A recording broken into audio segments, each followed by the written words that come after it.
Joining us now, Ryan Dietrich, Chief Market Strategist of Carson Group, as well as a CNBC contributor. Ryan, great to have you with us. You've remained bullish pretty much all year. That has been the right call. You like tech, industrials, financials.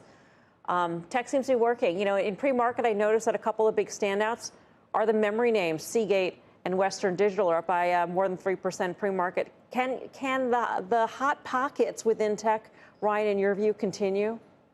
Yeah, first off, thanks for having me back, and happy May 4th, and may the force be with everyone today. I think the force is still with the bull market. You know, you think about it here. I mean, tech is obviously led. I mean, you have so many guests come on, Melissa, talk about the strong earnings growth we've seen. Maybe tech's a little overheated, you know, in the near term with this incredible rally we've had.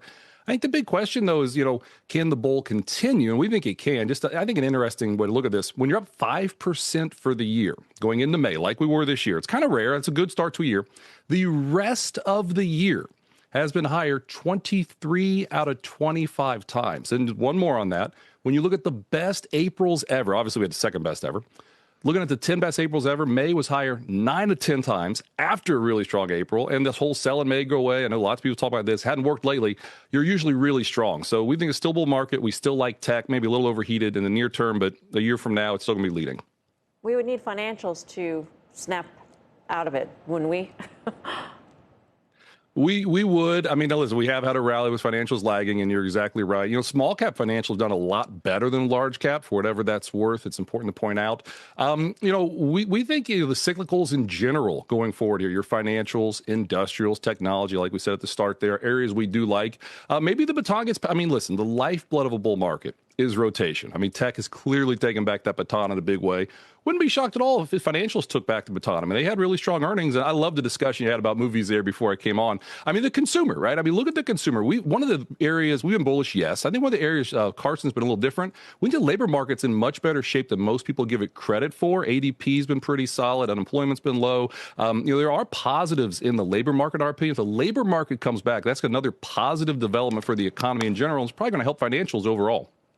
Yeah, I mean, Ryan, that's sort of supportive of the broader economy, I would imagine, although consumer-levered parts of the stock market have not really kept pace. And you mentioned when you say cyclicals, you didn't mention consumer. No, that's true. And, you know, I mean, with the consumer discretionary as a group, we're more even weights. It's a great point, Mike. And I mean, look at the consumer. You know, the Gallup poll just came out a week ago. 80% of, and I get it, it's one poll, but 80% of people that were polled say the economy is fair to weak, right? We just had that Barron's Big Money poll a week ago. The median strategist looking for stock market to be lower the rest of the year. I mean, optimism is come back in the last 5 weeks, no question. But Mike, I don't think it's anywhere near over the top. And to have that lowered expectations that we continue to see with an economy that, listen, is being led by earnings. Everybody's been talking about how strong. I mean, 2 weeks ago we did this. We'd say, oh, earnings be up about 14% year over year in the first quarter. Now we're 27%. I mean, that's why, obviously, the market's doing what it's doing. But you're right, the consumer, there's fits and starts there. But I think that labor market's still going to say the consumer's in pretty good shape when all is said and done.